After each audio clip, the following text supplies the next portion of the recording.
पिछली सरकारों के पास अपने परिवार का पेट भरने की फुर्सत ही नहीं थी। जमीन लुटवाने की फुर्सत मिले तो विकास करे। अभी आपने देखा होगा, परसों ही देश की संसद में वक्फ बोर्ड संशोधन अधिनियम पारित किया है। अब वक्फ बोर्ड के नाम पर जमीनों पर कोई डकैती नहीं डाल सकता है, लूट खसोट नहीं हो सकती है, चौराहे की जमीनों पर कोई कब्जा नहीं कर सकता है। अब सार्वजनिक संपत्ति जो भी होगी, जो राजस्व की भूमि होगी, उसका उपयोग विद्यालय बनाने में, चिकित्सालय बनाने में, कॉलेज बनाने में, मेडिकल कॉलेज बनाने में, ऐसे बैराज बनाने में, गरीबों के लिए आवास बनाने में ही उसका उपयोग होगा। किसी बोर्ड के नाम पर लूट खसोट हमेशा के लिए लगाम लगाने का काम किया है। वक्फ बोर्ड संशोधन अधिनियम पारित होने के कारण अब ये मनमानेपन पर लगाम लगेगी।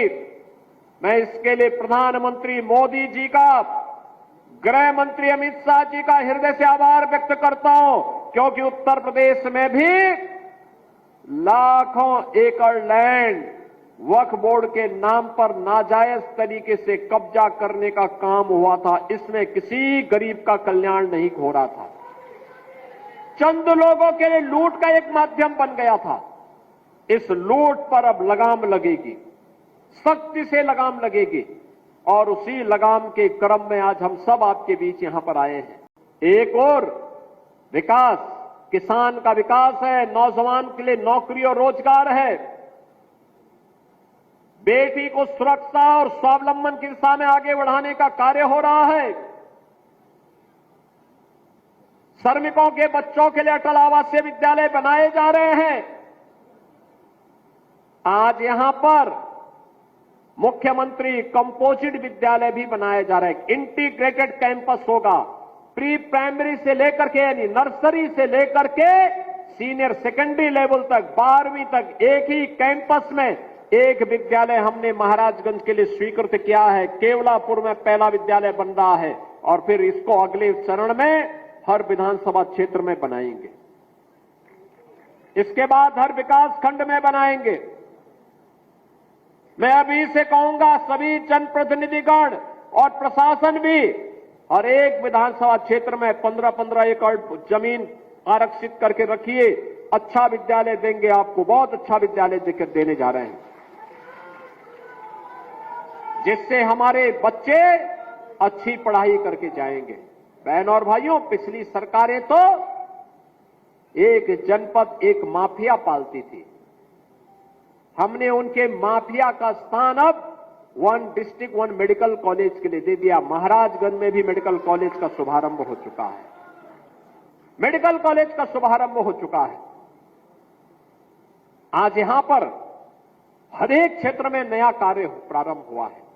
महाराजगंज अब पिछड़ा जिला नहीं है, उत्तर प्रदेश अब बीमारू राज्य भी नहीं है। अब यहां पर कोई ये नहीं कह सकता कि उसको शासन की योजना का लाभ नहीं मिल रहा है। अभी बहुत शीघ्र उत्तर प्रदेश जीरो पॉवर्टी के एक कार्यक्रम को आगे बढ़ा रहा है, जिसको अब तक शासन की किसी सुविधा का लाभ नहीं मिला है और अब किसी पात्रता की श्रेणी में आता है।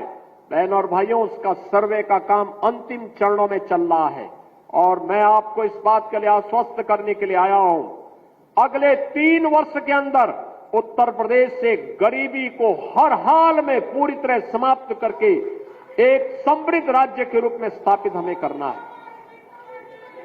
जीरो पॉवर्टी के लक्ष्य को प्राप्त करते हुए, जीरो पॉवर्टी के इस लक्ष्य को प्राप्त करते हुए उत्तर प्रदेश को देश की नंबर 1 की अर्थव्यवस्था के रूप में भी हम स्थापित करेंगे। इस सत्र में महाराजगंज में केंद्रीय विद्यालय का भी प्रारंभ होने जा रहा है। पहली बार महाराजगंज में केंद्रीय विद्यालय का शुभारंभ 2025-26 के सत्र में प्रारंभ होने जा रहा है। स्पोर्ट्स का भी स्टेडियम का लोकार्पण हो रहा है। महाराजगंज में ढेर सारी योजनाओं को आज आपको दे रहे हैं और जगतजननी मां भगवती की अष्टमी तिथि महागौरी के प्रति समर्पित है और इसीलिए जब महाराजगंज के रोहिन नदी के इस बैराज को आज हम लोकार्पण कर रहे हैं, तो इस लोकार्पण के कार्यक्रम के अवसर पर मैं केवल और केवल यही कहूंगा, जगत जननी मां भगवती का पर्व है और यहां से कुछ ही दूरी पर मां बनैया माता का मंदिर भी है। तो इस बैराज को भी हम मां बनैया माता के नाम पर ही जानेंगे। यहां पे बनना चाहिए मां बनैया माता की एक चित्र बैराज में बना करके, और बैराज में नाम भी लिखा जाना चाहिए, क्योंकि उनकी कृपा बनी रहेगी तो ये बैराज सुरक्षित रहेगा, संरक्षित रहेगा लंबे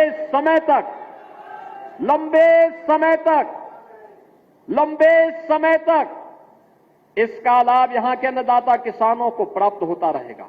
महाराजगंज जनपद पूरे प्रदेश के 75 जनपदों में मुख्यमंत्री युवा उद्यमी योजना में नंबर 1 पर आया है। मुख्यमंत्री युवा उद्यमी स्कीम के अंतर्गत उत्तर प्रदेश सरकार ने 24 जनवरी से एक स्कीम लागू की थी। इस स्कीम के अंतर्गत जो भी युवा अपना उद्यम स्थापित करना चाहता है उसको रजिस्ट्रेशन करना था, बैंक से उसको 5 लाख रुपए तक का ब्याज मुक्त ऋण उपलब्ध करवाना था, और पूरे प्रदेश में अभियान प्रारंभ हुआ और उसमें महाराजगंज जनपद नंबर 1 पर आया है। पूरे प्रदेश में नंबर 1 पर, और नंबर 1 पर आने का मतलब स्कीम को मिशन मोड पर लिया गया। प्रशासन और जनप्रतिनिधियों ने मिलकर के उस कार्यक्रम में भागीदारी की। परिणाम है लगभग 1000 नए उद्यमी के रूप में यहां के युवाओं को ब्याज मुक्त ऋण की सुविधा प्राप्त हो गई है। और मैं चाहूंगा यह अभियान आगे बढ़ना चाहिए। अलग अलग सेक्टर को चिन्हित करने की आवश्यकता है। कौन से सेक्टर हो सकते हैं, यहां पे किन क्षेत्रों में संभावनाएं हैं। यहां पर खेती बाड़ी के लिए, यहां पर काला नमक चावल के लिए, यहां पे दलहन और तिलहन के लिए, यहां पे सब्जी उत्पादन के लिए, उनकी प्रोसेसिंग के लिए, यहां पर श्री अन्न के लिए, यहां पे नेचुरल फार्मिंग के लिए, यहां पे हॉर्टिकल्चर के लिए, अन्य तमाम सेक्टर में अनेक संभावनाएं, डेयरी की भी अनंत संभावनाएं महाराजगंज जनपद में है। बकरी पालन की संभावनाएं हैं, मत्स्य पालन की संभावनाएं हैं।